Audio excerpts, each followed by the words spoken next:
سلام بینندگان گرامی، امروز چهارشنبه 15 اپریل ساعت به وقت پراگ 10. حالا نگاهی می‌اندازیم به سرخط مبزهای برنامه خبری امروز. وابسته به وضعیتی که در تاجیکستان و جهان به وجود آمده، سرخط خبرها نیز به یک برنامه خبری کوتاه تبدیل شد.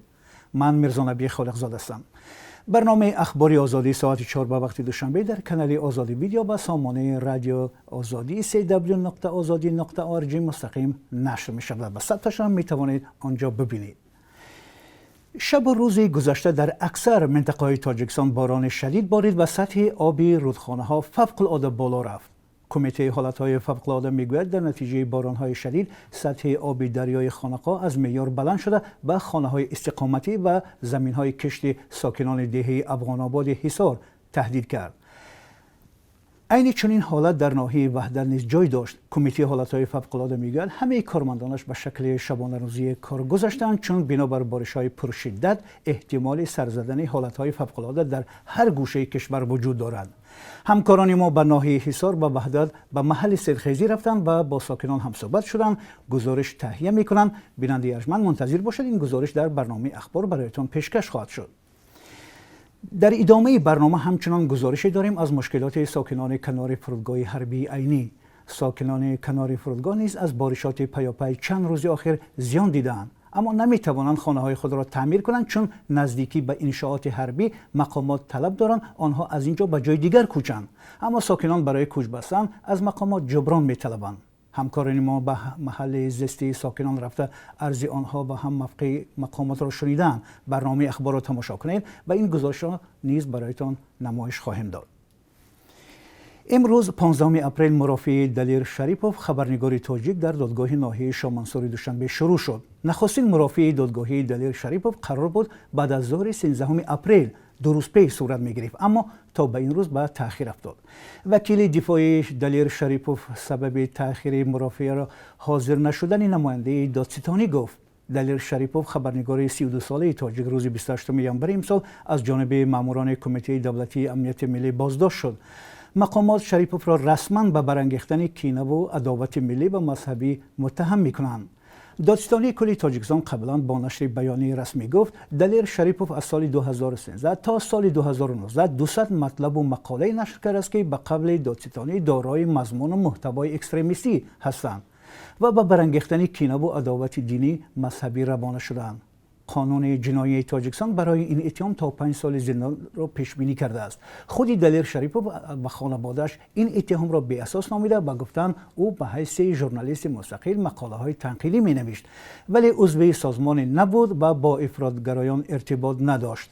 همکاران ما در شهر دوشنبه امروز در بینای دادگاه حضور دارند و در برنامه اخبار از نتیجه‌های مرافعه گزارش خواهیم داد.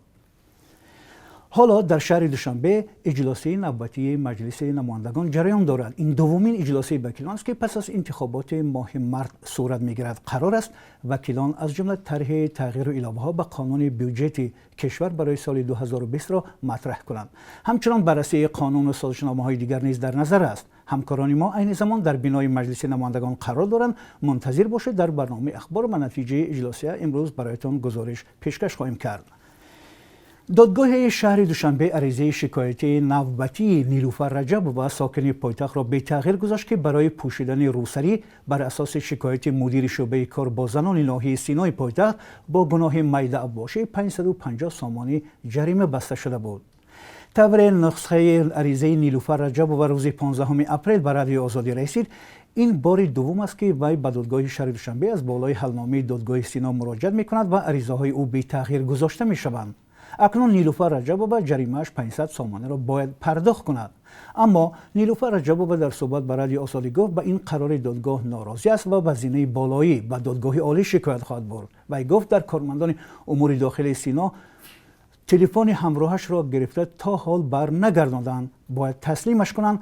اگر تسلیمش کردن جریمه را وی میتواند بسپارد، ولی شعبه سینا 2 تا هنوز در خصوص برگرداندن تلفن او هیچ اظهار نظر نکردند. این زن جوان در حال برای داشتن روسری به اداره پلیس برده شد که مقامات تاجیکستان همیشه وجود همه گونه عملیات و بازداشت برای پوشیدن سطر را رد میکنند.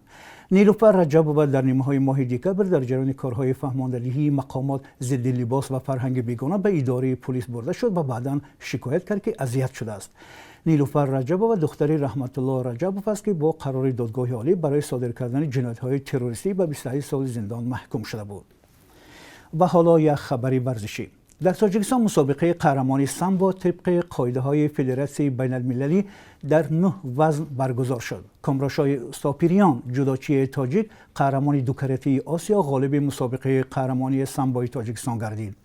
جایزه‌های دیگر از وزن‌های پایانی نصیب پهلوانان اکمل‌الدین کریموف و خورشید مجیدوف گردید.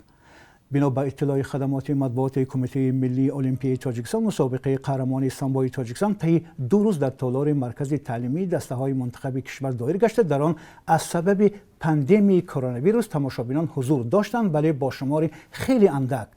کمیته ملی المپیک تاجیکستان گفته است در مسابقه مذکور نامزدها به تیم ملی کشور برای شرکت در مسابقات بزرگ بین‌المللی که بعد پایان پاندمی دور می‌گردد انتخاب شدند. بینندگان ارجمند، ما هر لحظه خبر و حادثه‌های تاجیکستان و جهان را پیگیری می‌کنیم. در برنامه اخبار شما را با آخرین تحولات تاجیکستان و جهان آشنا می‌سازیم. تا کمتر از 3 ساعت دیگر ما را در پخش زنده در صفحه آزادی ویدیو در یوتیوب و صفحه رادیو آزادی در فیسبوک و ادنا کلاسیک همراهی کنید. خداوند نگهدار شما.